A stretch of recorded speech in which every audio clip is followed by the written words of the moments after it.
Police Director General Ricardo Marquez officially assumed the post as the Philippine National Police Chief. The four-star general issued a stern warning to the police force. Sa buong kapulisan, let me make this very, very clear. Do your job well, and you will be rewarded. If you are threatened or endangered in the line of duty, I will be there for you.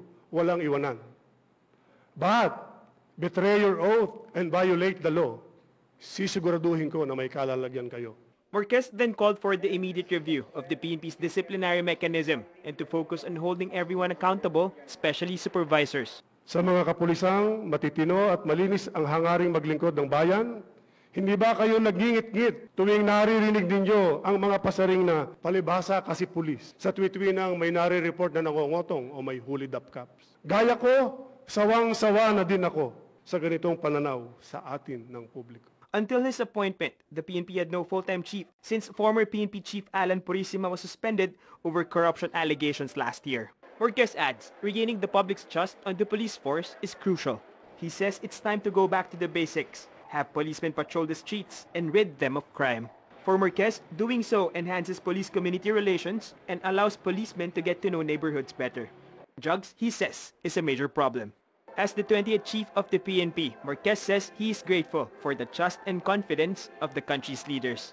The new PNP chief was emotional when he thanked his wife and daughters and his parents as he was raised in a poor family. To my departed parents, maraming salamat po sa pag-aruga at sa paghubog sa aking pagkatao. Sa inyong naging halimbawang simpleng pamumuhay, natutunan ko ang kababaang loob, tiyaga at pagpapahalaga sa tamang gawain. Outgoing PNP OIC Leonardo Espina was also emotional in his speech. I have lived the most fulfilling life in the service, serving God, country, and people. I wouldn't be seeing you anymore.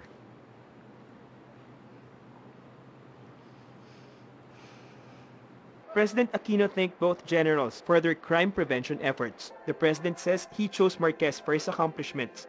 Marquez used to head the investigation and anti-illegal drug units of the PNP. Nakahanap na po tayo ng timon para sa PNP na talaga nagpakitang gilas at kailangan na lang ay sumunod kayo sa ehemplo niya.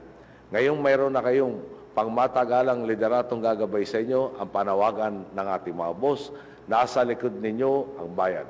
Kaya naman, isabuhay ninyo ang inyong mandato bilang nagkakaisang Philippine National Police. This is the PNP's fourth change of command under the Aquino administration. Paul Garcia, CNN Philippines.